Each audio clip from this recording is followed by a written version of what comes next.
I'm Chris Farrell from the All Things Good and Nerdy podcast, a wacky weekend morning show, part of the GonnaGeek network, just like the show you're checking out right now. Shows on the network are individually owned, and the opinions expressed may not reflect others. Find other awesome geeky shows over at GonnaGeekNetwork.com. Welcome to a live chat. I am SJ.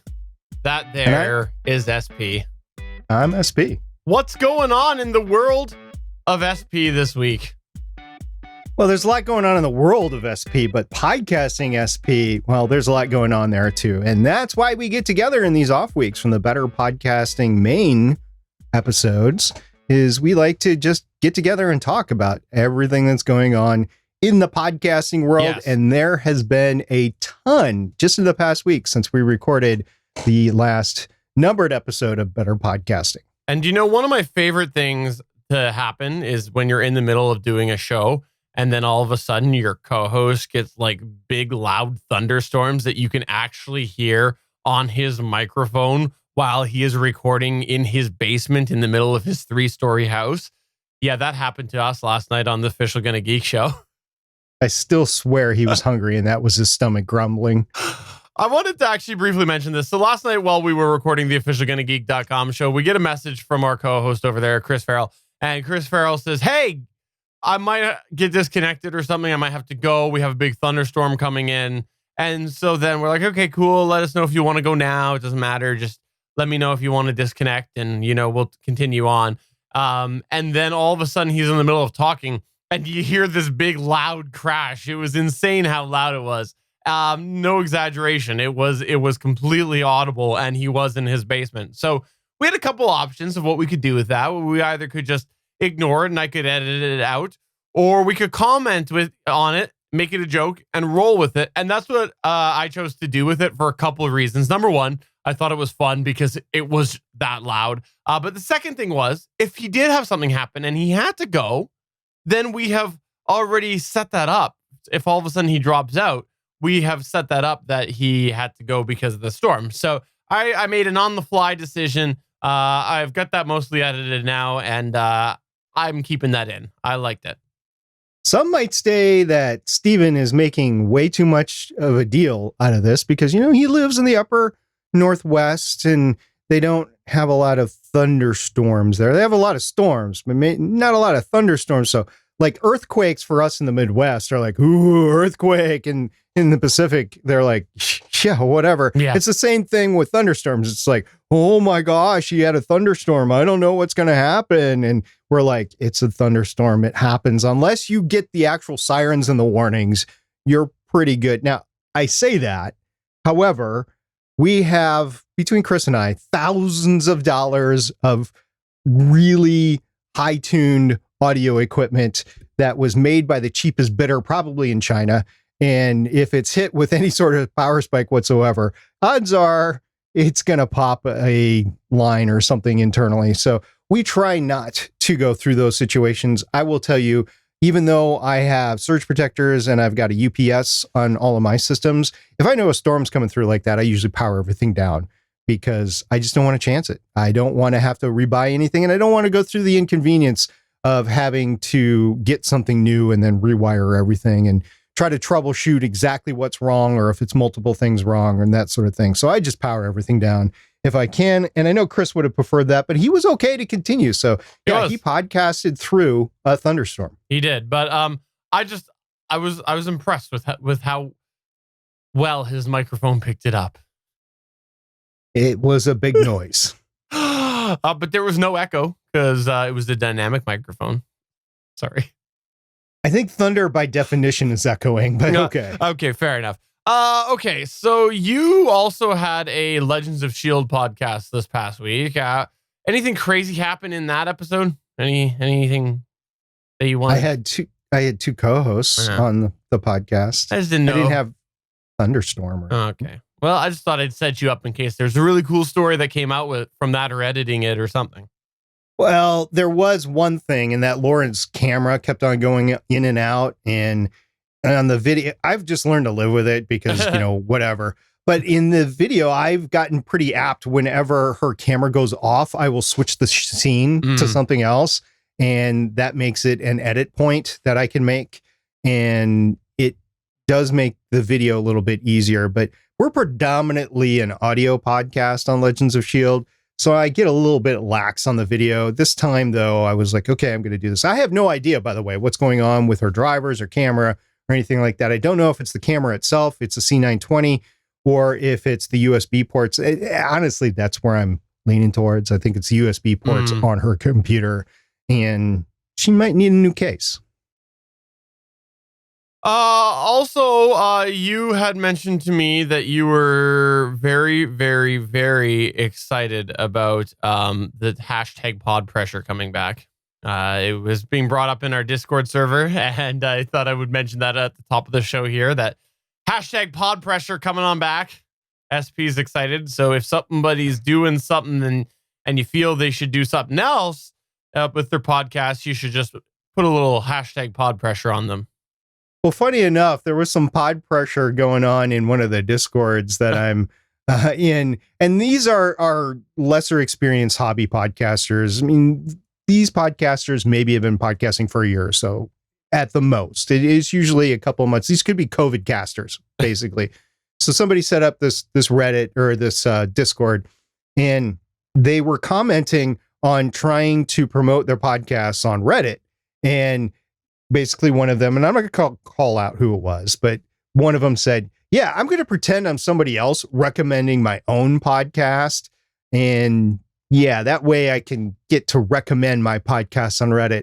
So I stepped in and I was like, oh, I have to say something here, because that's kind of the bane of me and Reddit, is seeing some obvious posts that are trying to recommend what's going on or recommend their podcast, and it's just a veiled attempt at promotion. So I just wrote this, and I'm going to quote myself here, if you don't mind, Steven. You think that's okay if I quote myself? I quote you a lot, so you go ahead and quote yourself. Okay. Quote, disingenuous promotion rarely reflects well on the show that is being promoted. Instead, I would figure out who the core audience for your show is, find where that audience is, and start to engage in that community before you promote. That way, when you do promote, it will come off as genuine and not a sneaky way to get a hyperlink in that no one will pay attention to anyway, unquote. I think that's the most important thing at the end. If you're promoting somewhere where nobody wants to see that hyperlink, where nobody's going to click on it, why are you promoting there? And podcast Reddits are not the place to do that. There is one Reddit. It's literally called Podcasts with an S, Podcasts. And that is literally for listeners, and they talk to each other, but they mainly talk to each other about big shows. They don't talk to each other about the small independents and stuff like that when they recommend. So nobody's going to care about your little independent show that has 20 downloads per episode or something like that. It's not the right place for it. I hate slimy promotion of all things. I especially hate slimy promotion of podcasts. It's gross. Gross. So they were trying to pod pressure each other to do that. And so I stepped in and I broke the chain of pod pressure. You put some hashtag pod pressure on them to stop. Is that what you're saying? Okay, let's go ahead and do that. I don't even know if they know who I am or that I do better podcasting or anything like that. I don't promote a lot of our own show in there. I just hang out in there and answer some questions when they come up. And when stuff like this, I'm like, I might not want to do that. So I got a couple of likes to the post there, and I hope they didn't end up doing that. I think we know the answer to that. Well, I don't know. I think I dissuaded somebody, but I don't know if I dissuaded all of them.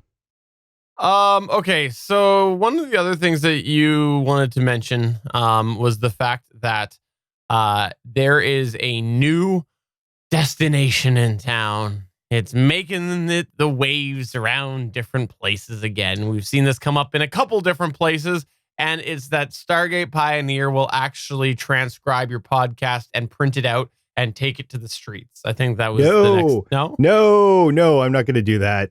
There are bots to do that now anyway. No. So there's actually a couple of new publishing destinations that you can do with various different things. We're going to talk about one today. We're going to talk about Amazon Music /Audible.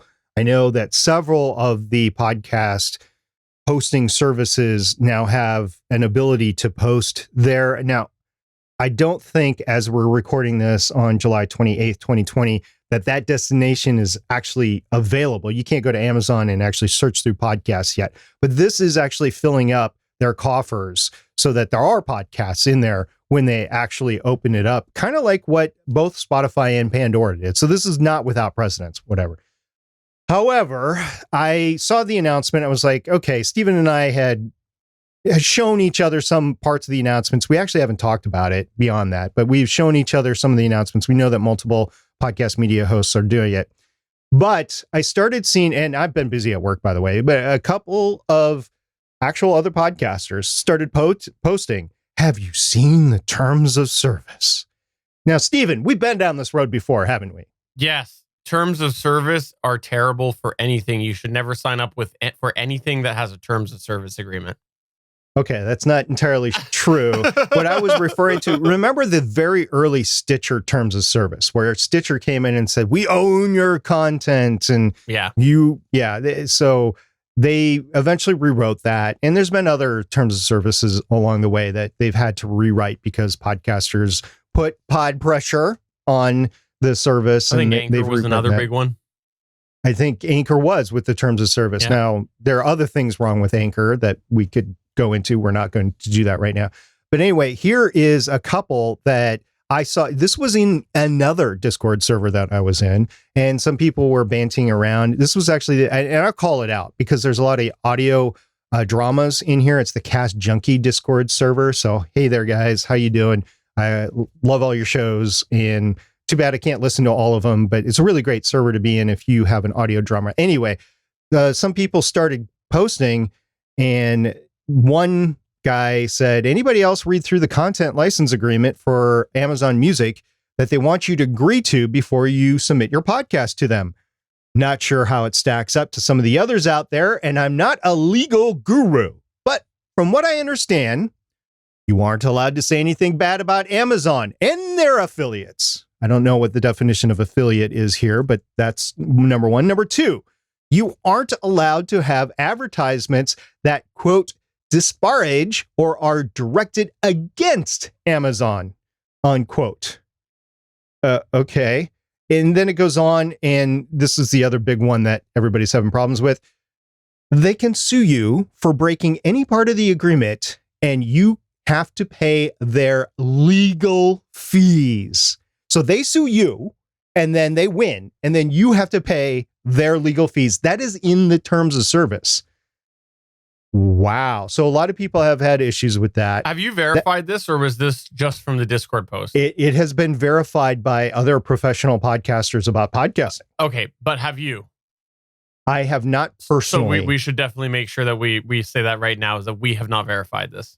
No, I have not read the terms of service. However, I've seen other stories online of other podcast news outlets and other podcasters about podcasting that have glommed on to these terms of service. So I'm going to, before we record next week's episode number 231 of the main Better Podcasting, I'm going to take a look at these and I'll say what I think. And what I'm thinking of between now and then is that there's going to be some news out about this. And if there isn't, we'll say what our recommendations are for actually doing it or not. To my knowledge, Stephen, you have not signed up for Amazon Music on any of your shows. Is that correct? No, I haven't. Can't say I'm all that surprised about this clause in here with the not saying anything bad about Amazon. It's more closed than we've seen in the podcast community. However, as a whole, it's not surprising to me to see Amazon do this. It's not surprising, but the affiliates piece, that's what is the extension that nobody else does. Yeah. I'm not that surprised. I'm not. I know people are outraged, and they probably have rights to be outraged. There's really no part of me that's surprised about the affiliates, because you see that happen all the time with terms of service, where they go X company and affiliates, because they want to make sure that they're covering their bases for any of those big money agreements that they have. So I'm not super surprised on that. Would it stop me from submitting? It might. Am I outraged? I'm not outraged. Do I think that it needs a second look? Yeah, I do, because there's a lot of podcasts that are based on the concept of reviews, and the reality is Amazon does a lot of products now. They have a lot of products, and those are going to be reviewed on podcasts. And you can't tell me, like, if you want to open up those doors to podcasters, there is podcasters that will be giving honest reviews about your product, and they're not going to like it. There are some people who won't like that product. You can't appease everybody. So it does seem odd to me, and it does seem a little counterproductive to what podcasting is. But let's take this for example. Let's take the GonnaGeek show, and we talk disparaging about Amazon Prime Day. Yep. I exactly. That's what I mean is podcasts are opinions. A lot of them.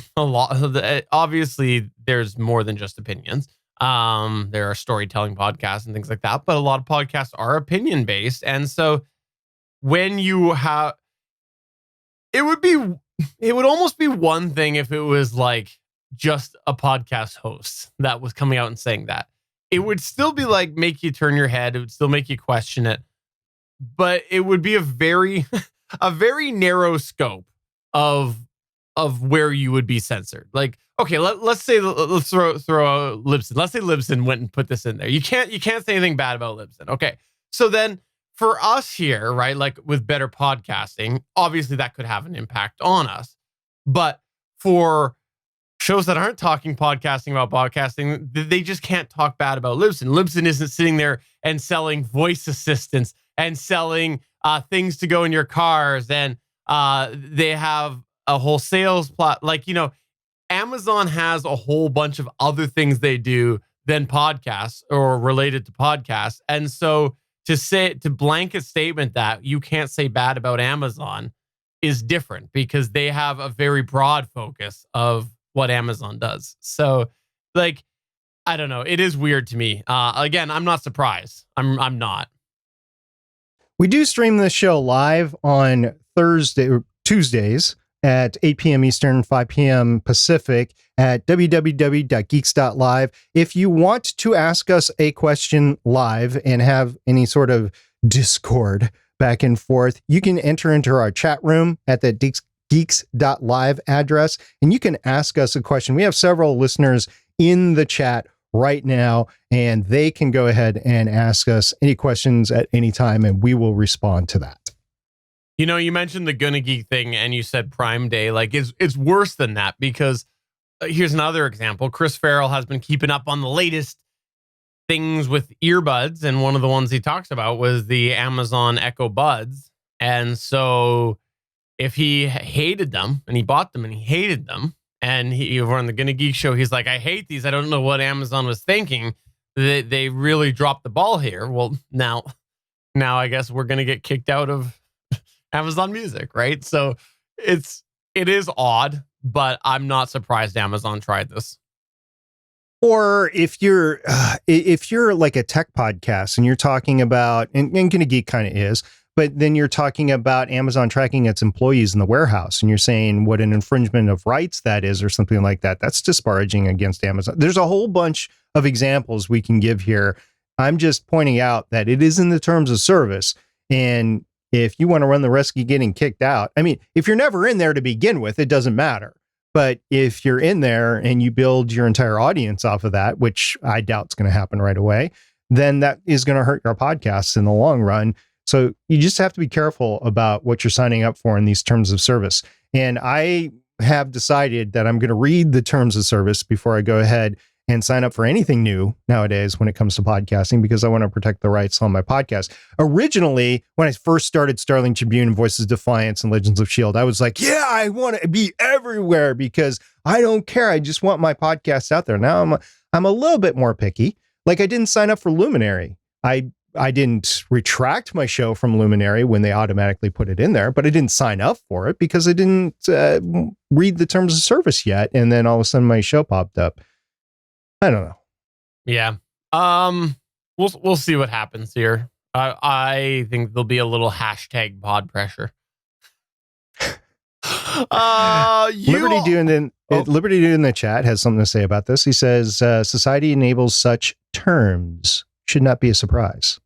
Yeah, that's true. Mm-hmm. So he's basically saying, SP, why are you so worried? You also wanted to mention that you are heartbroken that there is a cancellation. In fact, I had to call up Stargate Pioneer this past weekend. It was about 11:30 at night my time, which is like 2:30 in the morning his time, and I just knew, I could feel that he was sobbing. And sure enough, I called him up on the phone, and he's like, Steven, I can't sleep, and I'm so glad you called me. I need to talk about this. And I was here for you, bud. I appreciate that you were there for me, because, this year has been so disparaging that I just couldn't take it anymore. And it was the announcement that came out that Podcast Movement 2020 was canceled. Now, they went to an all virtual event. I got to tell you, I'm not into the virtual events. I don't know why. I think it's because I can go back at any time and I could see the presentations. But if nobody's talking about the presentations and whatever, I have enough podcast. What's the difference between a virtual event presentation and a podcast about podcasting? What's the difference? I have no answer. I'm trying to, there is no difference. So why listen to this spiel on a podcast conference virtual event versus listening to a podcast about the same I don't know. I know what it is. One of them, they sell you tickets. Well, that's unless it's behind a paywall, and I don't know. I know podcast academies and podcast, instructional places. They have behind the scenes, behind the paywall stuff, but I don't know of any podcasts that have a paywall that are about podcasting. Like This American Life. There's a paywall behind there. So they give the latest, I believe it's the latest 10 episodes, and then everything else is you have to pay for it. So, okay. So Podcast Movement was canceled. They're doing a virtual event. It's literally the biggest podcast convention all year round. It's more of a podcast industry event, and it's more for networking than it is for podcast information, in my opinion. That's just my opinion, because everybody that comes out of these things, I'm wondering, why did you go? What did you get out of it? And time again, the answer I get back is not, I heard the most incredible thing about podcasting there. It's always, I met so-and-so. I had a great time meeting so-and-so. I actually met so-and-so face to face. That's what I hear from these. So, if you're into that sort of thing and want to spend $2,000 to $5,000, go ahead, go to these podcast conferences. So anyway, it's canceled. They did say that next year it's going to be in Nashville. They are actually going to go ahead and do it in Nashville. And I'm just going to, lay it out there.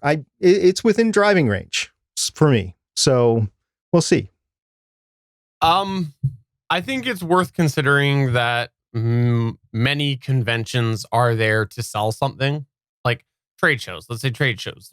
They're all there pitching. It is a trade show. Yeah. Yeah. They're all pitching a product and hoping that someone will buy that product or get behind that product. And that's the same thing with a lot of these podcast conventions, is they're there, people trying to hawk the same stuff, whether it's a service or a program or whatever it is, right? They're trying to hawk stuff that they can sell, and that's the nature of it. And so I think when you look at how that translates online, it's not always like, where does that go? Because usually you got a room full of people that you have their 20 minutes or their 45 minutes or whatever it is to sell them your message and their brand through a manner that's face-to-face that you're used to doing in person. That doesn't translate to a YouTube video, because those people can one times it or two times it or say, oh, I see what you're doing here, let me get out. A little more, a little less personal. So I think that it's not surprising, because a lot of these podcast conventions are there to sell stuff. Now, it's different than, like, say, an entertainment convention where they're still selling a brand. They're still selling a television show. They're selling hype, right?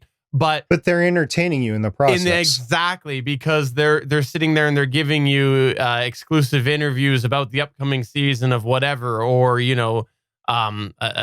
look through the history of a television show or whatever it is, right? It's different. So even those aren't doing well online. Those pure entertainment panels. No, Comic-Con, San Diego Comic-Con, the biggest event in that industry was last weekend, and it was virtual, and there was hardly any news out of it because nobody cared.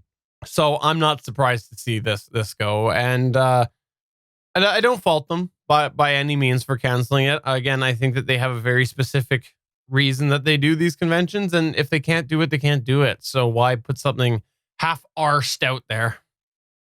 Okay, so I did mention that it's in driving range next year, and we'll see. We'll see because of the social situation. We'll see because of money. We'll see for a lot of reasons for me. I mean, it could just be a nice weekend for me to get out and drive and get there. I've gone to Nashville before. My son used to play hockey tournaments in Nashville, so I've been there many times. Maybe the border will be open and I can come. Yeah, right. And that's a big thing too, right? I was thinking about that. Some of the YouTube channels I watch, they get on the sailing, they have multinational crews and they can't get back together once they've separated and gone home. They can't get back together. So I'm thinking about this sort of stuff specifically for next year. I think it's August of 2021. I think that's far enough in the future that it has a chance. I would say earlier than that, I would worry about things. But I want to qualify why I would even do it. It's because I want to see for myself that the only benefit of going is meeting so-and-so and having so-and-so meet you. I think that's the only reason to go. Yeah. And if that's the only reason to go, because you can get all this other information online now, there's plenty of Discord servers out there. There's plenty of podcasts out there. There's plenty of YouTube channels on podcasting out there. Google has their own series on it that I really question going to a professional gathering like this. I really do, because I just don't think it's that worth it. And I want to prove it. And the only way I can prove it is by going. And that's what I'm for the audio listener. I'm pulling over my Rode pod mic right now because SP and I have in the past been willing to spend a few bucks here and there to confirm what we believe is true. And, just get that firsthand experience as well, so that we are speaking from a place of authenticity. And the pod mic is one of the things that, based off everything we had heard when it came out, by the time we finally got our hands on it, we were like, I don't know that it's going to be exactly what it was or what the hype is. And I don't know how we're going to feel about it. And we got our hands on it, and it was, there was a few extra benefits than we had thought. But I'm just saying, like, SP going to a convention to get the experience to confirm it is not unheard of, because we have spent money before to verify something or just see our feelings.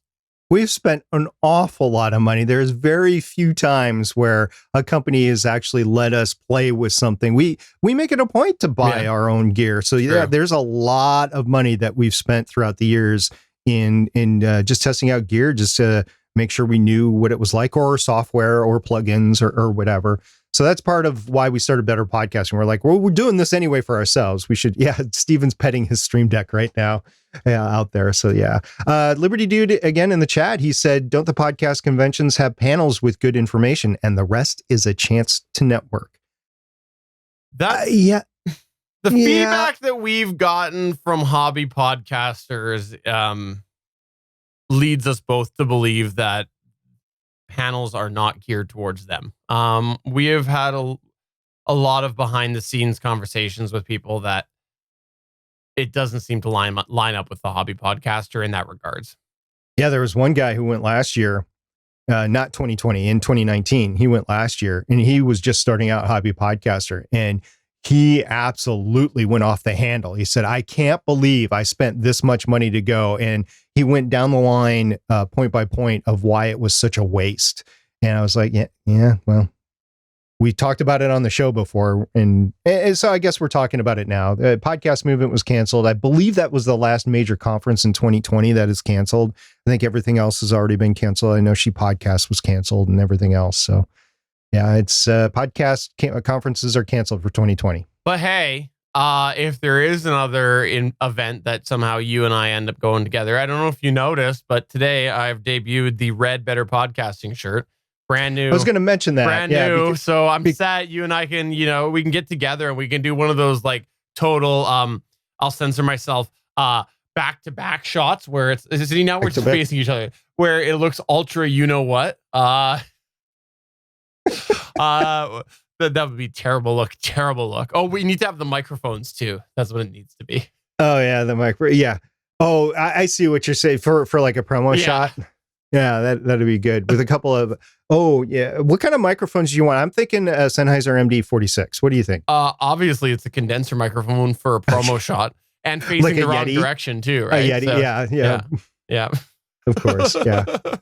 Once again, we do stream this live at www.geeks.live on Tuesdays at 8 p.m. Eastern and 5 p.m. Pacific. And you can enter in the chat room and ask us anything that you want to. Otherwise, we're just going to chat about our podcasting week. Can I talk about myself for a minute here? Can I? That's all you do anyway. Sounds good. I need to shake up in my podcast routine. I came to this realization last week, and I need to shake up my routine because I have let it slide so much that the official GonnaGeek show is getting further and further pushed back with the release because I'm not earlier in the week getting into the editing bay as soon as possible. So I feel like I need to shake it up. So I thought I was going to go the extreme, and usually the way it works is we record the GonnaGeek show on Monday nights, and then I edit it Thursday and try to get it out on the Friday, but it slipped in the last little while. So I thought last night I'd go with the extreme and I'd actually get it edited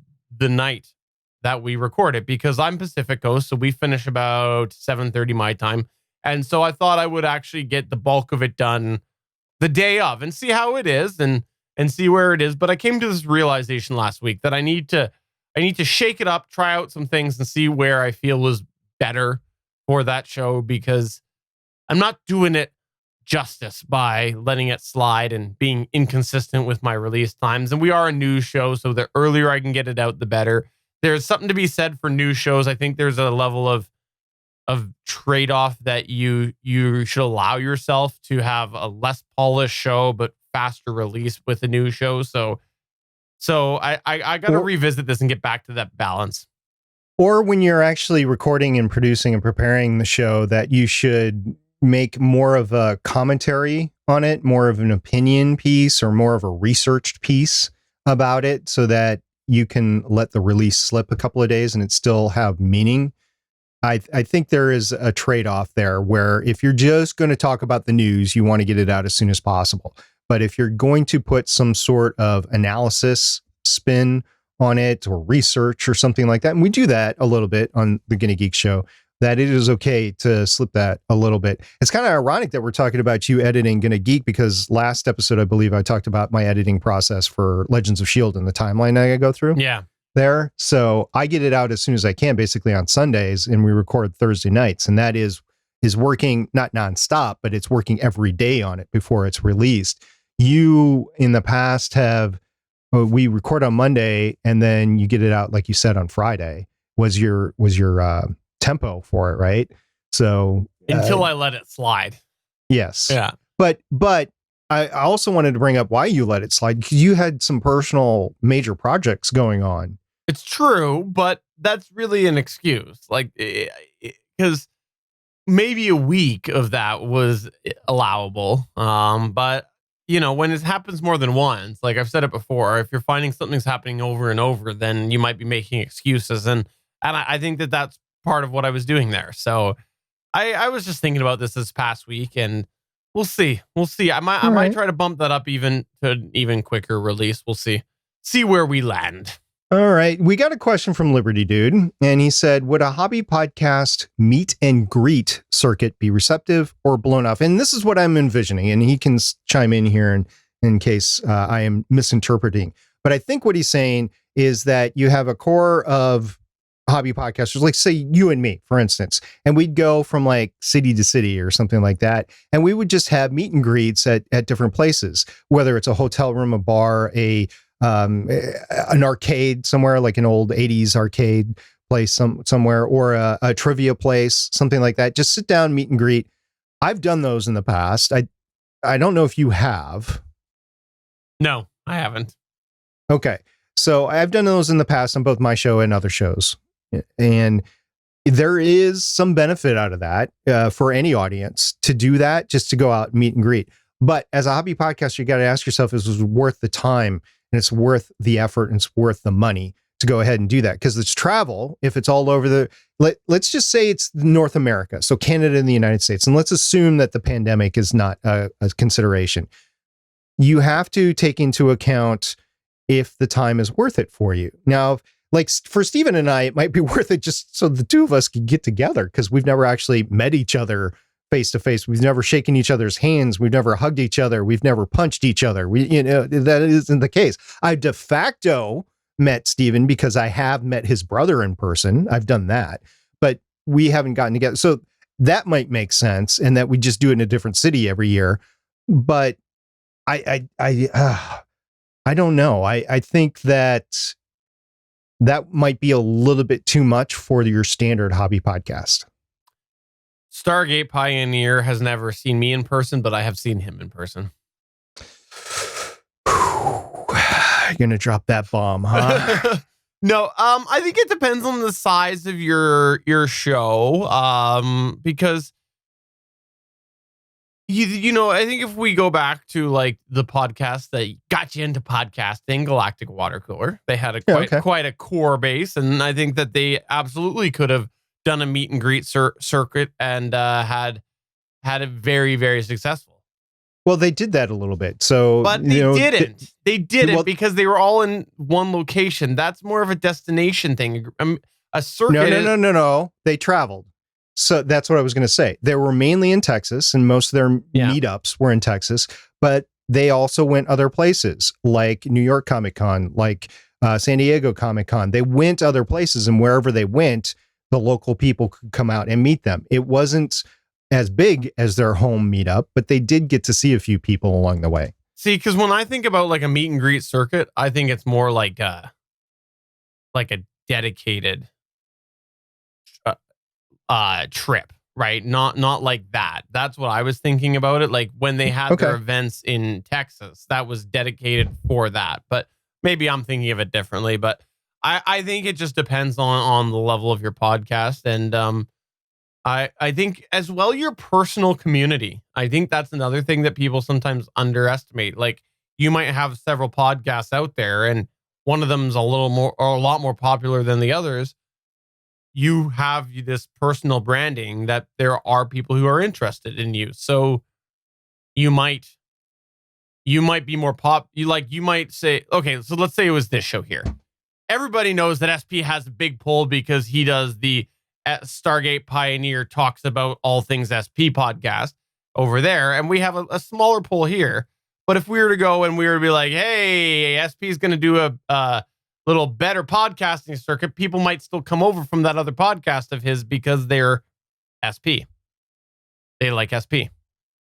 Yeah, there's that. And there's also the step forward, which is not a hobby podcast, but I'll just give this example out. And I'm not trying to be political. I'm just using it as an example of a traveling podcast. So Pod Save America, what they would do is they would actually go out to different locations and have a show in a theater, and they would sell tickets, and they would have a theater full of people or a coffee house full of people or whatever, and they would record their podcast, and then that would be edited, produced, and thrown out on their RSS feed.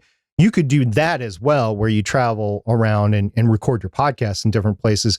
I don't think that is a hobby podcast, because a hobby podcast could not afford to do that. If you could afford to do that, you're independently wealthy. There's very few podcasters that are like that and that travel and do that sort of thing and get an audience. So I can't point to one actually, but Pod Save America was an actual paid, full-time podcast. Let's talk a little bit. Let's move on here. In the Discord, we had Damien the DM post a little update about his L12 purchase. He made a custom riser for his L12 so that he could get it off of his desk and tucked away in a corner. And I realized that I think he tagged me while I was away asking me a question about the specs, and I just realized that now. So sorry, Damien. I think you had I think you might have tagged me while I was on vacation, probably building my shed. So my apologies if that was the case. But we're big advocates of risers for your equipment for a couple of reasons. One of which is that water accidents do happen. So it's always good to get your expensive equipment off of the desk. There was the big flood of 2015. There was the big desk flood of 2016. And come to think about it, the big desk flood of 2017 and 2018. Did we have a big flood of 2019? I can't remember one. I don't think we did. No, I think 2018 was the last one. Yeah. Well, okay. We shouldn't talk about that because we're going to jinx ourselves. But it is 2020 now. I do think, though, that it's worth getting your equipment off because you never know if that's going to happen. And also, if you do end up putting something under, like let's say it's on a gap, at least you allow some airflow around it, going around your equipment, which is always good. I have one at work. I don't have one here, but at work I have one of those stand-up desks where it converts your desk into that, and it's inherently a riser. I really like that setup. For the monitors, it brings the monitors up, and I'm able to stand up or whatever. And I would actually enjoy one here in the podcast studio. The desk, the way it's laid out, because I've got a desk from 1950 and a hutch behind it, it's not quite laid out for that. And I don't know. See, this is where it gets to, if I got a new piece of gear like the L12, I might consider doing something like that because I would like to have wraparound monitors, kind of like what Damien did. And the only way I could do that is with a riser, and then make sure you have airflow and fans and stuff like that. I can't go up too much, but you don't really need to go up too much to do that. So yes, that was great. And for those that want to see what he's done, you can go into the Discord server, which you can find at betterpodcasting.com/Discord. And you can see his creative means as he went from bare plywood to actually finished, stained on his desk. And you can see how cleaned up and cool it looks. I have two custom pieces of, I don't know, whatever you want to call it, woodwork for my audio gear. I have, I want to replace those that I've got because they're basically a custom rack mount. So I want to replace those because I've kind of outgrown them and I want to make them a little bit taller, a little bit different. But then I got a couple more that I want to do. And one of is a mixer riser as well, and the other one's for my computer. So those are eventually going to happen. We'll see what they are. You never dismiss 3D printing when you got the 3D printer. It could be a combination of wood and 3D. Who knows? We'll find out. Yeah, until I get new gear, I'm stuck with this 4U audio rack to my right here. And for those that haven't seen it, you can go to my my Twitter header and you can see what my podcast setup looks like, and you can see the 4U audio rack on the side. And it's custom made. It's cherry wood and it's real wood and stuff. I love it. Compliments to Cherry Desk, but it does take up a lot of room over there. So, and then I have a custom riser for my Zoom H6 that I made. And there's actually a couple other small little custom things that I've done to the desk, and more importantly, the hutch, because I'm not touching this desk and putting any sort of holes in it and that sort of thing. But yeah, once you've been podcasting for a while and you know what kind of layout that is beneficial to you, and you've seen a lot of podcast desks and whatever, you can either spend $10,000 to have Audio Racks, spelled RAX, make it for you, or you can customize your own desk and you can make it look all sorts of cool, all on your own. Do you think that once he put that L12 on the riser, it sang to him like, "You raise me up so I can record a podcast," or something like that? I don't know. I was just curious. He was probably singing something like that on his own because, I mean, think about it. He just jumped up from an H6 to an L12 and he's got that great setup and everything. I'm jealous. I'll say it. He says there will be a blog post at some point, and also he utilized the previous monitor risers that he was already using, took the feet off of those, and bought a third to have enough legs for the whole span. So there you go.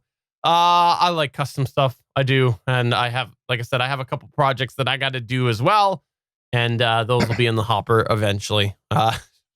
Or those are in the hopper for eventually, I guess. Right. I also asked people over on Twitter, let's total change the subject. I said, what has been your biggest challenge that you faced during your podcast endeavors this week? And we had Matt Angelou say, unusable audio. It was either one-sided conversation because my guest's audio track was too low and the noise gate cut off 70% of their voice, or I have a loud, annoying, shrieking hum. Decided to take a we'll be back after this approach and skip a week. Can't always get lucky and salvage the audio. We did for your show, SP, but can't always salvage it. Well, we did for my show this year, but there's been shows in the past. I don't know if you remember. I've asked you to try to make audio better. Yeah. And this was when I was very young in my editing skills. And you're still better at editing than me. I mean, I'm pretty good, but you are better. And there was a time 4 or 5 years ago when I'm like, could you help me out? And you must have been looking at that going, I'll try, but no. It's true. We also had, that's for the video viewer. Sorry, that was the wrong screen. I had SP on the screen there. I had another response to that as well. And say it was Luke who's talking, and they said thinking of content for next week's episode. That is tough. Determining what content you're going to have. It's always good if you can have a few episode out idea, but speaking from experience, that's not always easy. So on the GonnaGeek show, it's relatively easy because there's usually some sort of news point out there that we can speak to in some way, shape, manner, or form that's in our interest, that's still tech related. Usually there's something space that I can talk to. I will say in the past year, there's been a couple of weeks where there's been nothing. And either I go back and talk about something that we skipped a couple of weeks ago just because I can only have 1 or 2 stories a week, or I have gone a completely different route and talked about some other tech thing that I want to talk about. So with GonnaGeek, it's easy. Even though I just said a couple of issues, it's still easy. With Legends of S.H.I.E.L.D., it's easy. We decide what we're viewing for the week, and that's in advance, and we view it, and then we talk about it. If there's Marvel news for the week, we talk about that. If there's feedback during the week, we talk about that. It's ready-made content. With better podcasting, there are some weeks where both of us are going, and we have a list of topics to talk about. But there's every once in a while, we take a look at that long list of, 20, 30 topics. And we're like, I'm not feeling anything in there this week. I mean, I might have been at one point, but I'm just not feeling it. So then we go through sometimes it's 48 hours before the show and us going, I don't know. It's true. It's totally true. And we're pretty good, though, with throwing stuff back and forth till one or both of us are very passionate about a topic. So we're lucky in that regard that we've built that relationship, and there's 2 of us, right? But yeah, especially if you're in a situation where you're either solo podcasting or you're basically taking the solo lead on getting all of the content together, that can be really tough. It can be super tough. It can. So great questions this week. You had one other thing you wanted to mention, right? I did. So Podchaser came out, and there's this thing, and we haven't really talked about it on the podcast for a variety of reasons. One of which is I don't know if it's directly applicable towards hobby podcasters. And that is the Podcast Academy. I mean, they're trying to professionalize the podcast space, which honestly, as you get more and more professional podcasters, you're going to need something like that, some sort of guild or some sort of academy. And I get why. I also think that you have to be very careful because unlike other industries, there is a rampant independent, a rampant hobbyist market out there. Let's take film, for instance. Yes, there's the big budget films. There are independent films and there are independent film festivals for that. But for the most part, people are going to be watching the big screen movies, and they're just going to be going to their local movie house every week and watching these big things. With podcasts, it's different. Yes, you have the big shows, but you have literally hundreds of thousands of independents and hobby podcasts out there.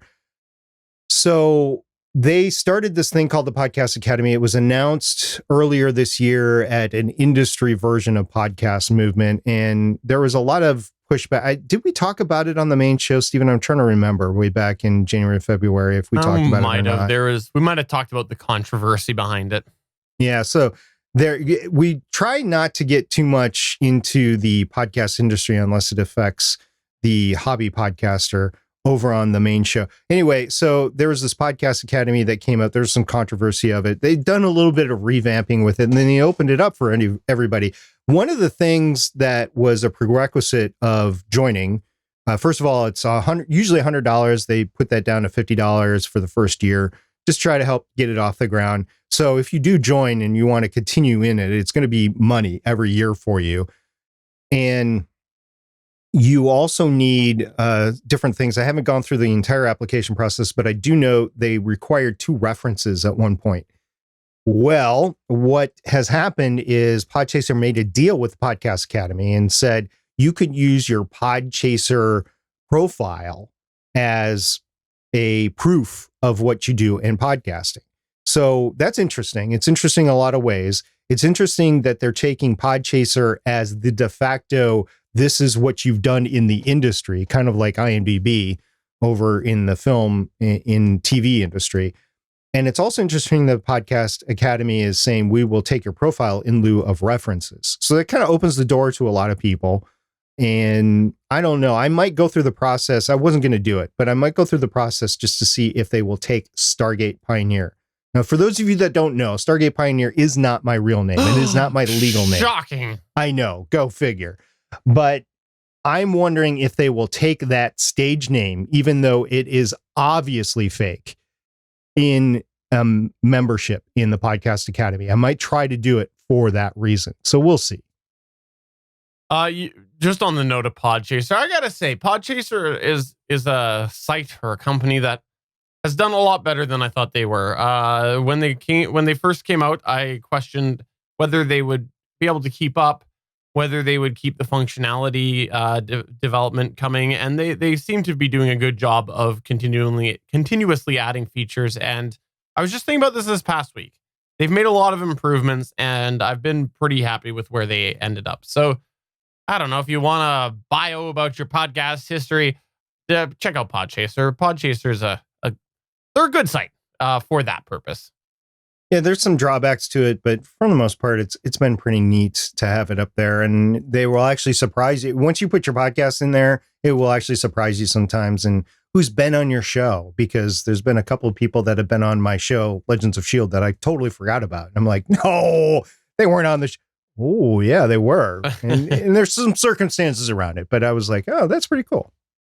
But that's going to take us towards the end of the episode 13 of the Better Podcasting Live Chat. If you didn't know this, we do a other show called the Better Podcasting Podcast. That's where we have a more a structured approach to talking about podcasting. So check that out at betterpodcasting.com, as well as all the other awesome stuff there, including an upcoming video from Mr. Pioneer. Yes, I am working. I was working on the video actually right before we recorded this. So hopefully by the time you're listening or watching to this, that video will be out. It is a new gear video, which you can find at the betterpodcasting.com website. Also, as a reminder, I know I've said it a couple of times, but I'll say it again. We do record this live, 8 p.m. Eastern, 5 p.m. Pacific on Tuesdays. You can find us at Geeks.Live. There is a live chat. You can come and join us, as several of our listeners have, What the Muffin, Liberty Dude, Suncast, Johnny Pennington, and others. And you can actually ask us some questions. So Liberty Dude asked us some questions today. We look forward to your questions in 2 weeks.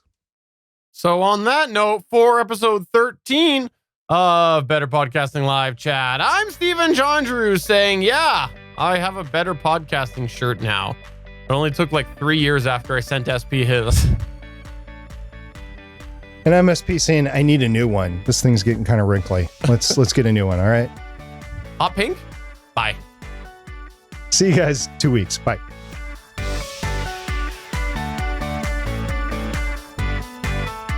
Thanks for checking out another episode of Better Podcasting.